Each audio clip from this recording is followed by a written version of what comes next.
Olá, seja mais uma vez bem-vindo ao podcast PrevOnco Brasil, a sua dose diária de prevenção em oncologia. Hoje, 4 de fevereiro de 2025, Dia Mundial da Prevenção do Combate ao Câncer. Estou aqui, eu sou o Dr. José Márcio Figueiredo, estou aqui com o Dr. Eduardo Zucca. Zucca, seja bem-vindo a esse podcast, um dia tão importante para a gente conversar um pouquinho sobre várias coisas, né? Mas entender toda essa questão e por que esse Dia Mundial é tão importante. Tudo bem? Boa noite a todos. Eu acho que é um dia super especial para quem faz oncologia, e porque no final das contas eu acho que o mais importante é a gente ter a conscientização. A gente sempre repete aqui no podcast, informação nunca é demais, na verdade, né? Então eu acho que é super importante essa data comemorativa e de conscientização. Sem dúvida. É interessante a história dessa data, né? Ela foi lançada por uma união internacional, uma organização internacional que fica com sede em Genebra, né? Chama UICC, União Internacional de Combate ao Câncer, que está presente em mais de 170 países, mais de 1.000 ONGs associadas. Então é uma coisa muito importante, como você falou, para conscientizar, para fazer planejamento, para avaliar o câncer e tudo mais. Hoje, nós ouvintes, as pessoas que estão nos assistindo, a gente não vai falar exatamente de todos os fatores de risco, enfim, de tudo aquilo que você pode entrar lá, seja no Spotify ou seja no nosso canal de YouTube, e avaliar. Por exemplo, nós temos aulas de podcast, episódios para câncer de mama, para câncer de próstata, intestino, obesidade, enfim. Então, vacinas, né? Tem uma série de coisas muito interessantes. Eu acho que hoje aqui a ideia é a gente fazer um panorama geral, né, do cenário da doença, o que se espera dessa doença para os próximos anos, né, e tentar falar um pouquinho sobre duas coisas que eu acho muito importantes, né? Acesso. Eu acho que acesso no Dia Mundial de Combate ao Câncer é uma coisa muito relevante para nós brasileiros que temos uma disparidade aqui no país. E oportunidade de acesso, por exemplo, como pesquisa clínica, e eu acho que a gente vai fazer um bom episódio. O que você acha? Com certeza. Então tá bom, maravilha. Vamos lá. Então lembrando para todo mundo, né, o câncer, ele é uma doença extremamente prevalente, são esperados aí 30 milhões de casos novos no mundo, sendo 20 milhões de mortes, é muita gente. No Brasil nós estamos batendo 705 mil novos casos ano. Ou seja, é muita gente doente e nós precisamos estar preparados como país, como sociedade, para realmente entender os desafios e nada melhor do que entender os problemas, fazer um diagnóstico exato, quais são os nossos problemas estruturais do nosso sistema de saúde, para que a gente possa combater e alocar melhor políticas públicas, né? Eu acho que esse é um grande ponto.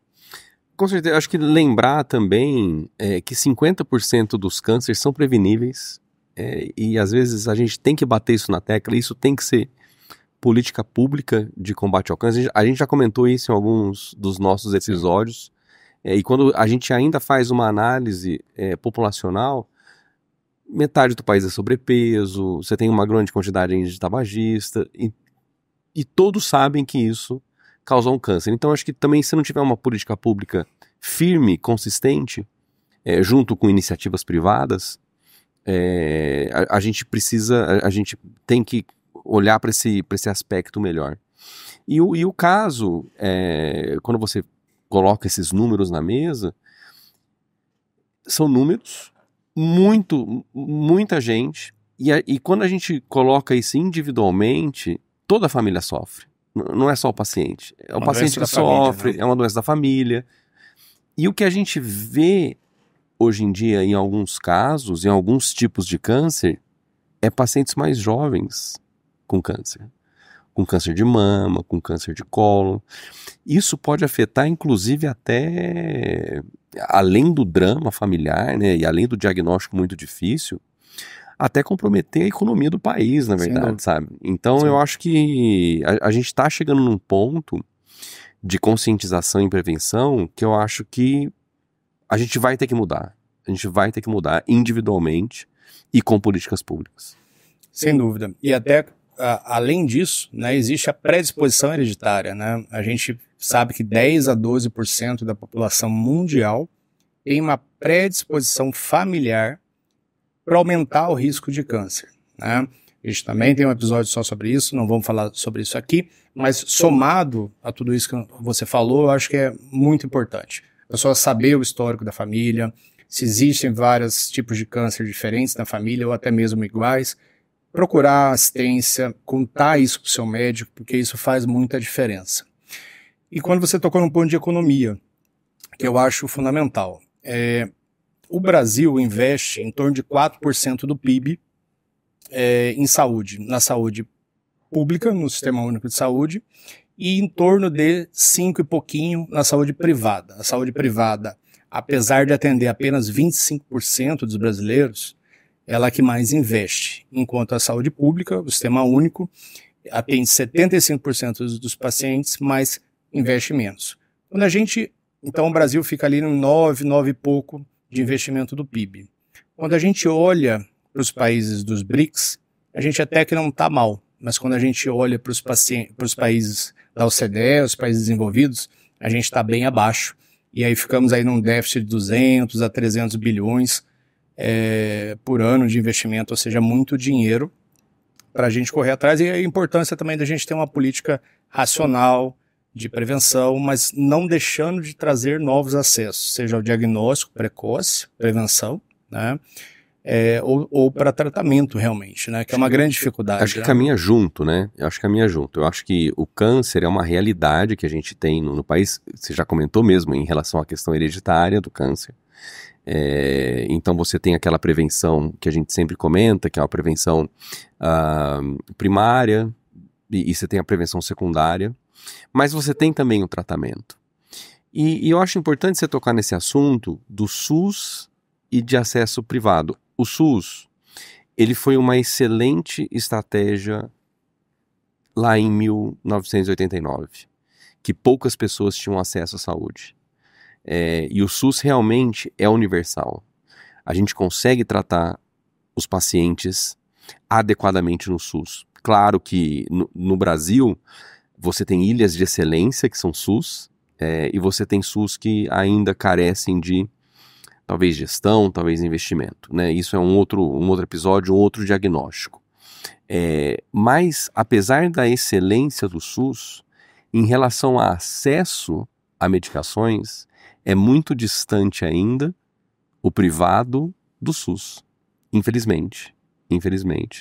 A gente tenta criar algumas alternativas para isso, nós que trabalhamos tanto com pacientes privados quanto pacientes do SUS, mas ainda assim existe essa distância muito grande de acesso a medicações para os pacientes. Então eu acho, na questão do ponto, hoje no combate ao câncer, a gente está muito melhor do que países subdesenvolvidos. A gente se equipara a países dos BRICS, mas a gente está muito aquém do que seria talvez o ideal. Tem que olhar para a Série A, né? Não adianta Não olhar para a Série B, para a Série C. Exatamente, tem que olhar para a Série A. Exatamente. A gente tem que se comparar com as pessoas que realmente fazem bem feito, né? E dentro do próprio país, eu acho que a gente tem que buscar para os pacientes uma saúde realmente universal, de acesso universal. E isso é um assunto super complexo, que envolve dinheiro, que envolve gestão, que envolve investimento, que envolve alternativas, como a gente vai discutir aqui também, mas a gente sempre tem que olhar para a Série A. Concordo plenamente com você. E um ponto que eu queria levantar em relação a isso, por exemplo, a SBOC, a Sociedade Brasileira de Oncologia Clínica, ela listou há alguns anos 10 medicamentos para serem incorporados na Conitec, que é um comitê do Sistema Único de Saúde para avaliar novas tecnologias. E dessas 10 medicações que foram propostas, incluindo imunoterapia, drogas alvo moleculares, enfim, outros mecanismos de ação, só 2 realmente conseguiram ter acesso. Então, a gente tem uma dificuldade. E mesmo assim, esse acesso é limitado, né? Seja em câncer de pulmão, seja em câncer de mama. Não é garantia. Câncer de próstata. Então, esse é um grande problema. E a gente viu, né? O Brasil tem todos os problemas políticos e burocráticos, né? E a gente viu que desses acessos, uma coisa é a Conitec, o comitê Dá ok. Dá ok. A outra coisa é essa medicação chegar para o paciente, né? Então tem um caminho muito grande a percorrer, na verdade. E é o que a gente não vê na prática, né? Sem dúvida. E é um problema porque nós tivemos também uma decisão recente limitando a judicialização. A judicialização é ruim, o tema aqui é super complexo, não vamos entrar exatamente nessa seara. É ruim, com certeza, para o sistema como um todo, porque o dinheiro é finito. Mas você, como médico, na ponta da assistência, chega o paciente querendo uma medicação específica para ele, né? E, obviamente, a gente não tem como oferecer, ainda mais com as novas diretrizes, né? A nova jurisprudência, mas isso também é uma grande discrepância do sistema, né? Ou seja, você não consegue incorporar a tecnologia, seja por decisão de política pública ou por preço, né? Nós somos um país ainda subdesenvolvido, mas isso gera uma sensação para a população de querer judicializar e é muito ruim, né? Qual que é a sua experiência com judicialização? Eu acho, é um assunto, igual você falou, muito complexo, na verdade, porque existem medicações que elas fazem a diferença no tratamento do câncer. Elas fazem a diferença. Tratamento de câncer não é só medicação. Existe toda uma equipe multidisciplinar por trás, não é só uma questão de médico oncologista, existe a enfermeira, um farmacêutico, um nutricionista, cuidados paliativos, estrutura física, e a medicação é uma das partes do tratamento oncológico. E existem medicações que sim fazem diferença na sobrevida desse paciente,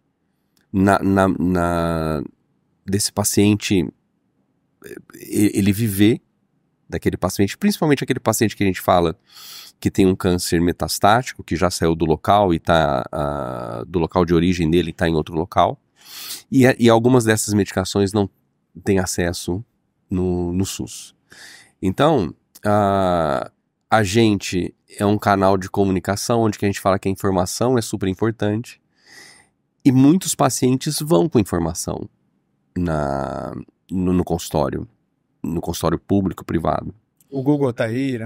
E eu acho que é importante, isso. Eu acho que é importante, super importante a gente ter essa discussão transparente com o paciente, né? Igual você falou, a judicialização não é o melhor dos caminhos para se resolver uma política pública, mas também você tem a ponta, que tem o paciente, que às vezes precisa daquela medicação e não consegue. Mais uma vez, a gente lá no SUS, seja no SUS, seja no privado, a gente, como um bom brasileiro, a gente sempre se vira. E a gente quer sempre oferecer o que há de melhor para o paciente. E a gente consegue se virar bem, né? Com algumas alternativas importantes. Seja dando exemplo, né? Seja com medicação com uma dose um pouco diferente, porque já existem estudos que mostram que doses diferentes são eficazes mesmo assim. E tem exemplos disso. Você tocou num ponto fantástico, né? Isso vai passar pela pesquisa clínica, que nós vamos falar aqui, mas para os pacientes, para as pessoas entenderem, né? Quando se estabelece num estudo clínico uma dose específica, né? Enfim, nós não vamos entrar aqui como isso ocorre, mas muitas vezes, devido ao mecanismo de ação daquela molécula, por exemplo, a imunoterapia, baixas doses também poderiam funcionar. E isso deixa muito mais barato a medicação.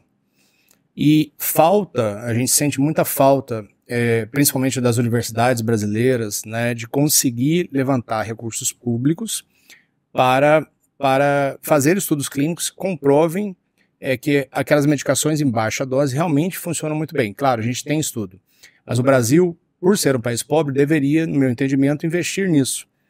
Claro que isso é feito, existem grupos colaborativos de pesquisa clínica que fazem isso, existem excelentes ONGs, ONGs, com a iniciativa de captação de recursos em pesquisa, como por exemplo o projeto Instituto Cura, que querem tentar estudar o cenário brasileiro, né, o nosso cenário. Mas isso é fundamental, porque às vezes tem solução para baratear o custo usando medicamento de ponta, e eu acho que isso é fantástico. Eu acho que se eu resumisse o que a gente conversou até agora, é o seguinte: sem pesquisa e sem tecnologia, a gente não vai avançar no que a gente quer.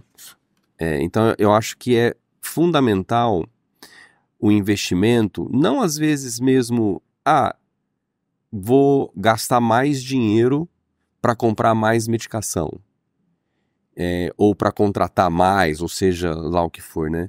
Mas eu acho que uma parte da reserva desse investimento sempre tem que ser feita em ensino, em pesquisa, em avanço de tecnologia. Porque com isso você barateia o seu tratamento e você cria alternativas para você conseguir tratar grande parte dos pacientes. Fantástico. Perfeito. Eu concordo plenamente com você. E dentro dessa linha, explica um pouco para quem está nos escutando sobre pesquisa clínica, porque você falou que a gente usa várias ferramentas para tentar driblar as dificuldades. Então, explica um pouco a pesquisa, como que a pesquisa pode ajudar os pacientes, por exemplo, a ter acesso a tratamentos mais modernos, por exemplo. Existem vários tipos de pesquisa. Primeiro, existe aquela pesquisa, falando especificamente de pesquisa clínica, que é pesquisa feita em seres humanos, seja com medicação, seja com algum dispositivo para se operar, ou algum dispositivo que você vai colocar no corpo do paciente. Quando você tem esse cenário de pesquisa clínica, você tem várias fases de pesquisa clínica. Você tem a fase 1 de pesquisa clínica, falando especificamente de medicação, é aquela que você já fez aquele teste in vitro, seja em animais, seja em placa de Petri, e você agora vai começar a fazer em seres humanos. Você quer ver a dose ideal para aquela doença, para aquele paciente. Existe o estudo fase 2, no qual você quer ver quais são as toxicidades dessa medicação. Existe o estudo fase 3, aonde você quer comparar que aquela medicação é melhor do que você faz atualmente no mundo, não do que você tem disponível. E esse ambiente de pesquisa clínica, ela pode correr tanto em ambiente público quanto em ambiente privado, tá? Um paciente, fazendo um parênteses aqui, então um paciente que está sendo atendido no SUS pode virar para o médico dele no SUS e falar: doutor, explica sobre pesquisa, eu quero entender um pouquinho. Pode falar isso. Hoje em dia no Brasil existe tanto a pesquisa em hospitais universitários que você estava comentando, existem vários grupos no Brasil, e existe também iniciativas privadas de pesquisa clínica. A gente escutou falar isso muito na época do Covid, na época da vacina, no qual se tinha o desenvolvimento de vacina e tinham esses vários estudos, fase 1, fase 2 e fase 3, com dinheiro de indústria, que a gente chama das Big Pharmas, de pharma. E ok. Em relação aos estudos clínicos universitários, já é mais limitado, porque, como a gente estava conversando, o dinheiro no Brasil, o investimento no PIB é mais limitado. Isso impacta também em pesquisa clínica. Os insumos são em dólar.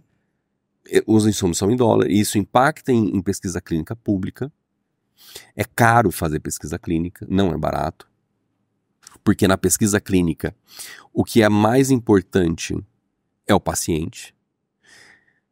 Existe um termo que se usa para o paciente participante de pesquisa, que é o participante de pesquisa clínica, que é o paciente participante. Ele não é uma cobaia, porque a cobaia, ela não sabe o que está acontecendo, que ela está participando de um estudo clínico.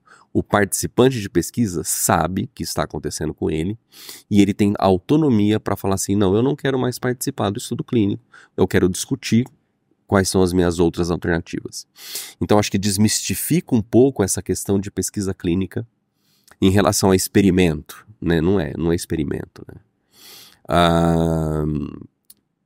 E existe, então, a pesquisa clínica onde tudo é feito no ambiente de aprovação ética para uma pesquisa clínica, fase 3, que é aquela que eu quero ver se aquela medicação específica, altamente tecnológica, ela é superior ao que se faz no mundo. Ele já passou, no mínimo, em 3 comitês de ética para falar, não, é um estudo extremamente ético, a gente pode continuar com isso. E ela também tem uma parte que se passa na Anvisa para importação de medicação e os efeitos colaterais da medicação. Então, quando a gente fala em pesquisa clínica, a gente está falando num ambiente super controlado, ético, que passou por várias aprovações até chegar aonde chegou. No Brasil, existem vários estudos clínicos fase 3 oncológicos. A oncologia é a área da medicina que tem mais estudos clínicos, fase 3 no Brasil. Gira em torno de aproximadamente 300 estudos abertos no país inteiro, de vários tipos de tumores em diferentes fases. Uma coisa importante para médico é que a gente que trabalha com pesquisa clínica, por exemplo, eu cheguei a fazer todo o tratamento no meu paciente. Eu não tenho mais opções. Então, deixa eu ver se tem um estudo clínico para ele. Não é esse. Não está correto. Não está correto, porque existem estudos clínicos desde quando você opera, para você oferecer o melhor tratamento. Pré-operatório. Para você... Existem estudos clínicos hoje que a gente quer quebrar medicações... saber se existem medicações melhores que estão no mercado há mais de 30 anos e que não existe medicação melhor que essa. E a gente tem estudo clínico para isso, para câncer de mama. Então, a pesquisa clínica, ela faz parte de toda a trajetória do paciente oncológico, seja em todas as fases. Pesquisa clínica não é experimento. Pesquisa clínica é você achar alternativas, medicações ou alternativas melhores do que você faz hoje. E é assim que a medicina evolui, né? Exatamente. A medicina e a oncologia, né, como um todo, né? Eu acho que o grande diferencial é porque você leva acesso, né? Hoje aqui nós estamos, 4 de fevereiro de 2025, né, Dia Mundial de Combate ao Câncer. A gente passou aqui por toda essa questão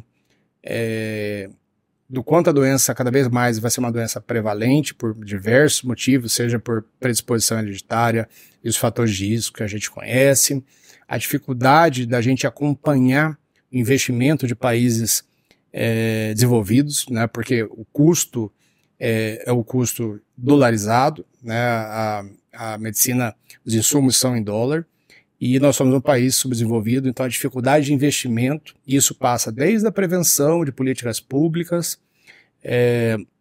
a diagnóstico precoce, né, e com certeza o tratamento. Eu acho que hoje a gente trouxe aqui um podcast, um episódio, para a gente refletir um pouco, né? Exatamente. Como sociedade, e pedir mais uma vez para as pessoas realmente se engajarem, né, nessa luta, né, de prevenção, de falar, de conversar.